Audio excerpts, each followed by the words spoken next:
Hey, what's up, guys? It's J Wink back after another very long hiatus. Sorry again, guys, but I got so busy with stuff and not everything was working out in my favor and everything. But I also want to apologize because this video and then the next couple I'm also going to be putting out are probably going to be lower quality and are not kind of what I want to do now, because I'm going to try and make my videos a little bit better, have an intro and different things in there. But for these three, it's not going to be as good because I just wanted to get these out so you guys know I'm still here and not gone forever or whatever. So yeah, we're gonna talk about Thor Ragnarok. So Thor Ragnarok is a pretty sick movie. Came out about a month ago, but yeah, it was really cool, really fun. By far the best Thor movie. I think everybody can say that for sure. Everybody has pretty much loved this movie from what I've heard. But is it the best Marvel movie ever? I do not think so. It is very good. It is definitely in probably the top area. I can't really place it yet because I really have to watch the other films first, which I am planning to do. Me and my friends are planning to do a Marvel movie marathon before Infinity War, and I really just let's talk about this film, I guess. So Thor Ragnarok picks up kind of a couple years after Age of Ultron, where we last see Thor, and he's kind of. He was on his search for the Infinity Stones, and then he, gets... And these are going to be spoilers, so the movie's been out for about a month, so I'm just going to talk about it. Sorry, guys, if you haven't seen it, but, he's with Surtur and everything, and right off the bat, we notice that the movie is a lot funnier. Thor is a lot more comedic, and that is because I saw this from somewhere, that, Thor became a lot more comedic because he spent so much time with Tony Stark, and that makes sense. That would make sense. He's around these different people from Earth, so he would definitely take some characteristics from them. And it was cool that they did change it to a funnier tone, because the first two Thor movies, they had funny moments. I heard the second one was supposed to be like the big comedy or whatever, but and a lot of people don't like it anymore. But yeah, it's definitely really the comedy one. It's like Guardians, essentially, Guardians and Guardians 2, but it is too much like Guardians 2 in my opinion. And one of the few reasons why I say that is because the emotional moments in these movies now in Marvel, like in Thor Ragnarok and Guardians of the Galaxy 2, for example, heavily, I've noticed this so much, is that they rely on the jokes too much. Some jokes get played out too long. Some jokes happen where they should not happen. For example, when at the end of the movie, when Thor and Korg and all the Asgardians are on the ship, and they're like, "Oh yeah," Korg's like, "Oh yeah, the foundation's still good as long as the foundation's there." And then, boom, Asgard blows up, and it's just like, "Oh, never mind, now it's gone." I don't think that was really the time for a joke. And like another thing, also with emotional impact, is these big heavy hitter moments, like when Odin died, we should have got at least a little bit more time, and especially when the Warriors 3 died. Yes, even though we didn't really know them so well, we knew them as Thor's friends, because if I wouldn't have been noticing, like, really close, paying attention, I would have just been like, "Oh, Volstagg and Fandral died. Okay." It really just happens, and you do have no time to really process it, because it's just like, "Oh, is that? Oh, gone now. Okay, next scene." And so yeah, they need to like really just slow it down, because these big heavy hitter moments, they don't need to have comedy. Yes, comedy works with the movies.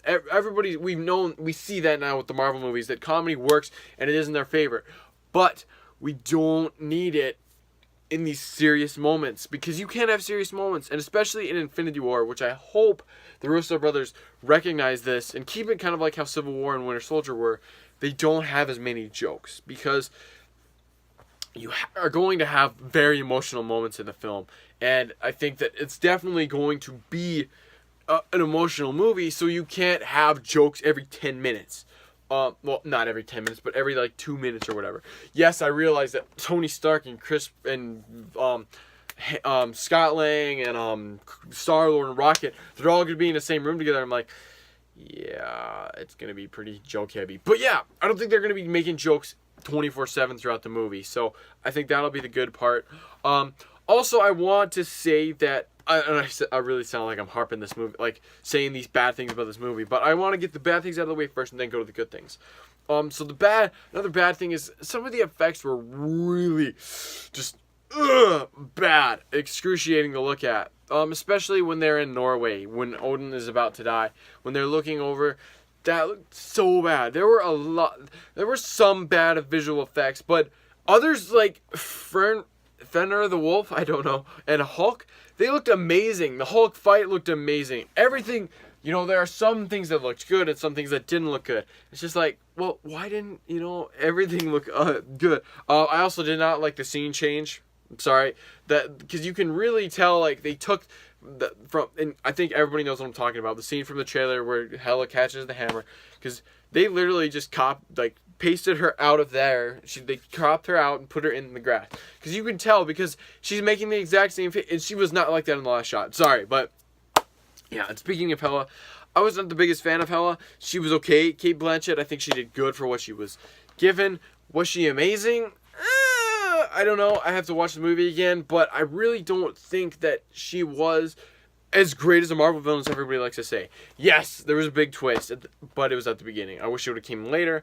It was cool that she was with Odin. She had a nice backstory. I really did like that about her character. But as a villain, she seems way too overpowered. She literally wipes out everybody, and it's like, oh yeah, this is a serious threat. It's just like, yeah, but sometimes having a way too overpowered villain is a problem. But she was not bad. I will give her that. She's one of the better. She's better than Marvel Phase 1 and Phase 2 villains, that's for sure. So yeah. But let's go to the positives, because that's pretty much all the negatives I had. The positives: Valkyrie, Loki, Bruce Banner, the Hulk. Everybody was freaking awesome. All the heroes and villain, everybody brought their A game to this movie. Literally everyone. I was not disappointed by anybody's performance. Even though I was, saying bad things about Cate Blanchett, she really did a good job with what she had. Everybody did an outstanding job, and I thought they all did amazing. Tessa Thompson as Valkyrie was really cool. She was like a Han Solo character, so that was cool to see. I really did like her character. And it was cool to see, actually, that we didn't have to deal with a romance this time, because I think that works better. Because it seems forced, because it was forced in the past two movies. But yeah, definitely this is a big. It's going to be huge, or a huge impact on the MCU now, because Asgard is gone. They're floating around on a ship until Thanos comes at the end of the movie in the post-credit scene, and it's just like, oh shit! And Thor loses an eye and is the king of Asgard now, and it's really cool. And Thor's hammer is gone, and there's so much things that changed. Thor really got the raw end of the stick on his trilogy, because Tony Stark, yeah, he lost the suits in his house. But you know what? He moved on. He's still Iron Man, Captain America lost his title. He lost his shield. He lost his symbol as an American hero. Yeah.